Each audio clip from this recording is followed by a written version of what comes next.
I'm not sure, but I hope this is the last time we have to listen to Matthew talk about weeping and gnashing of teeth this season. We've made it through the Matthew year just fine. There may be one more before we get to Advent, I don't know, but I really think this may be it, and I hope that's the case, because the weeping and gnashing of teeth, is Matthew's thing. I don't know where he got it, but it is. It's hard to listen to. But I got to admit that today's weeping and gnashing of teeth catches me where I live just a little bit. So the story goes like this. I arrived in this part of the world in 1999. I moved up here and went to work at St. Aidan's. And my father had died in 1998, and he had left us a little money, not a lot of money, but some, and I'd never had any money. I didn't know anything about what to do with money, so I was living this life saying, I'm proud my father would know what to do this. I don't know what to do with this. So what am I going to do? And so I'm downtown in DuPont Circle one day, and I'm walking past. There's a Starbucks there that kind of looks west. All these windows and all these places for people to sit and drink their coffee. And I'm walking past the Starbucks, and I see in there about 20-somethings, all working on laptop computers. And all those computers' backs are facing that window, and every one of those computers had a little Apple symbol in it.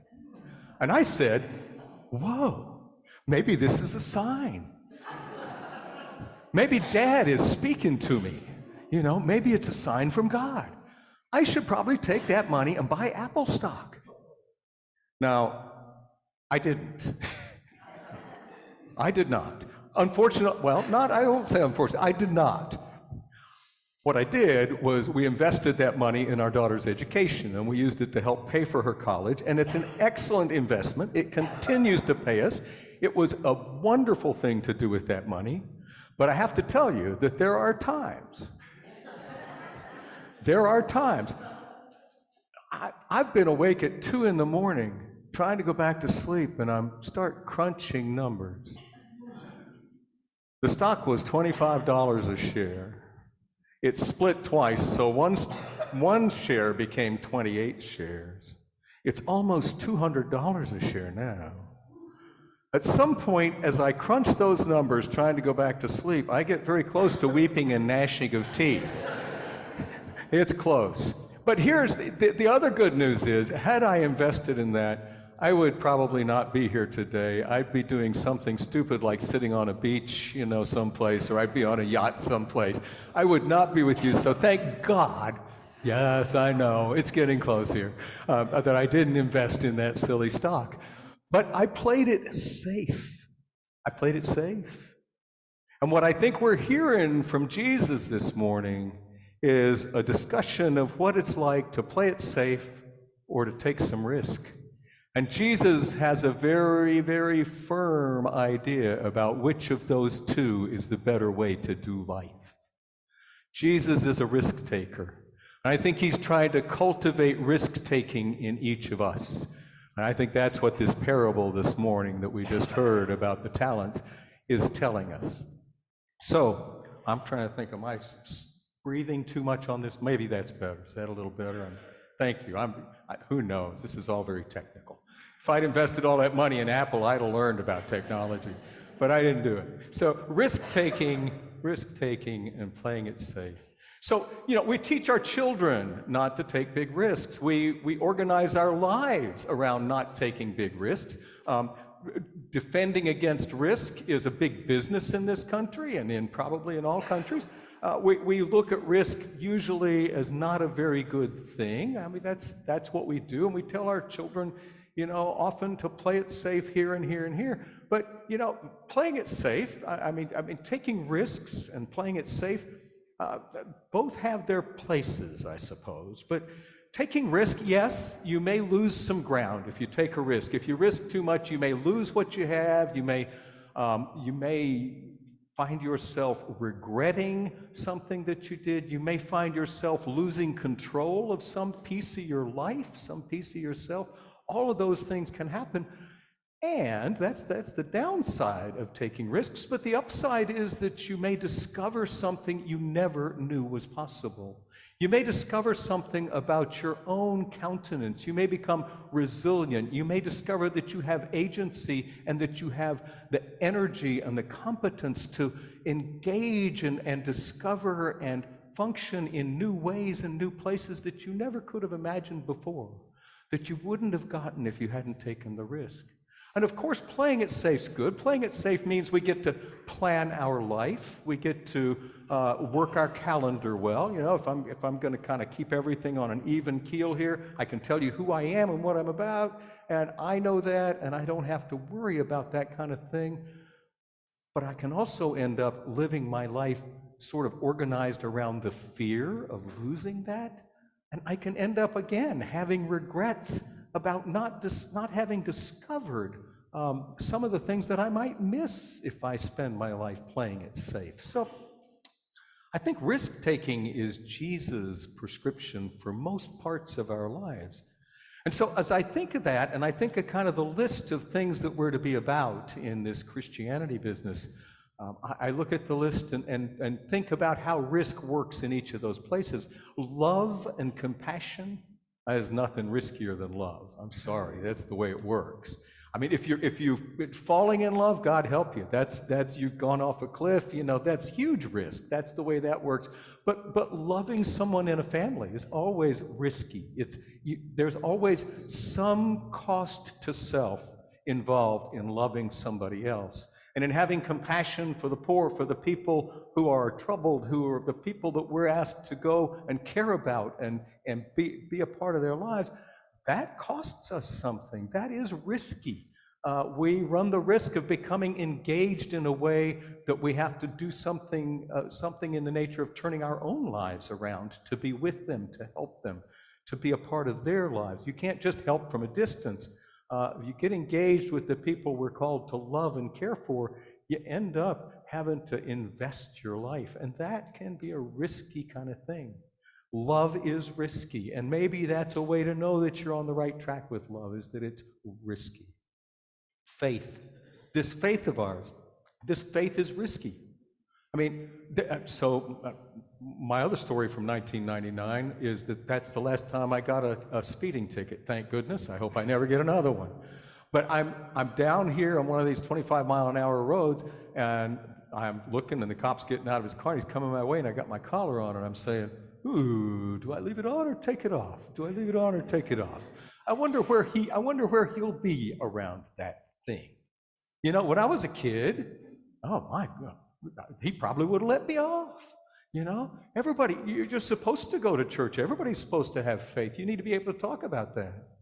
This day and age, people say, "Oh, you do the religious thing? Really? I mean, come on." You know, in this day and age, there is some risk in saying, "I'm a person of faith." And that risk is that somebody will call you on it, and you'll have to give them a little bit of yourself. Because I don't know any way to tell people why I'm involved in faith, why I have a faith, why I'm a Christian, why I love Jesus. I don't know any way to tell people that without saying a little something about my life. And that's risky. It's always risky to tell any part of your story. That's just a hard kind of thing to do. And as long as we're speaking about faith, how about questions? I don't know how many people live in this faith of ours with questions, deep questions about the nature of readings they hear, like that awful judgment reading we just had from Zephaniah. Oh my goodness. And saying, "I don't like that stuff. Is it okay to not like that stuff? It makes me feel like maybe I should be afraid of God. Is it okay to feel that way?" People live with those questions, and they never voice them because they're afraid they're going to sound stupid, or they're afraid they're going to sound unrighteous or something. I don't know, but you got to risk speaking your truth about all those sorts of things. I will say that in that awful judgment reading we heard a minute ago, and I'm pointing at you, I'm sorry, it's not your fault, it wasn't your reading. I'm sorry, Jackie, I didn't mean to do that, right? So in that awful reading, I did hear the part of the reason God was mad at those Israelites was that they were resting on the dregs. They were satisfied with the dregs, which sounds kind of like playing it safe to me. So I think that plays into this story too. But questions. Risk asking the questions. Risk asking ourselves questions about God. God can stand those questions. And that risk brings us to a place where we learn that. And risk imagining how God is, who God is, how God might be in your life, acting in your life, acting in your world. If you begin to imagine God acting in the world around you and how God might be doing that, that's risky, because if you can imagine something really good that God might be doing, if you were just doing a little more of this or that or something, then you've risked something of yourself. And then, of course, maybe the list could go on forever, but the other piece, for me, the other piece that comes to mind today is risking being ourselves, risking being who we are in our family, in our community, growing beyond what we have been into a new place. That always risks messing with relationships. People might not understand us. People might say, wait, we think you're supposed to be here. What are you doing? What is this new thing you're thinking? What is this new thing you're talking about? But it's only that way, it's only in risking parting with the people around us in some way that we can become our own unique, God-imagined selves that we were created to be in this wonderful diversity of humanity that makes us up. This is the way it is. I think of Jesus coming on the scene in the Gospels and people saying, oh, this is what you're supposed to be. This is who you're supposed to be. This is how you're supposed to be, how you're supposed to think about God. And Jesus saying, no, this is who I am. This is how I think about God. This is how I understand God. Jesus knows. Jesus says, this is who I am, and I'm going to risk being my truest self among you just to show you that nothing can do me in if I live in that place where I'm willing to risk everything. Funny, Jesus says, if you try to keep your life, play it safe, you lose your life. You risk your life, you end up with your life. I think, I tell people often, you want to know what the Judeo-Christian faith's about, close the Bible and just look at the one story it is. It is one story. Of course, it's one story told 1,000 times. It's always the story of leaving the place that's comfortable, known, and safe to go to the promised land, which is, who knows? You risk traveling with God and not knowing the way. You risk traveling to a new place and not knowing what it will require of you.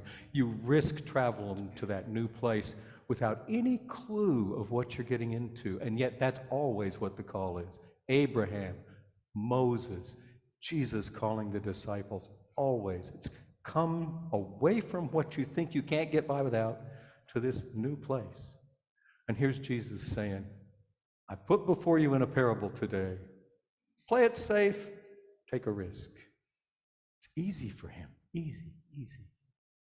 Not so easy for us, but taking risks is the way to become who we are, the way to know God, the way to share God, the way to live and follow Jesus, not by imitating him, to be just like him, but by imitating him in that we live the call that we hear inside and risk living that in the world. Amen.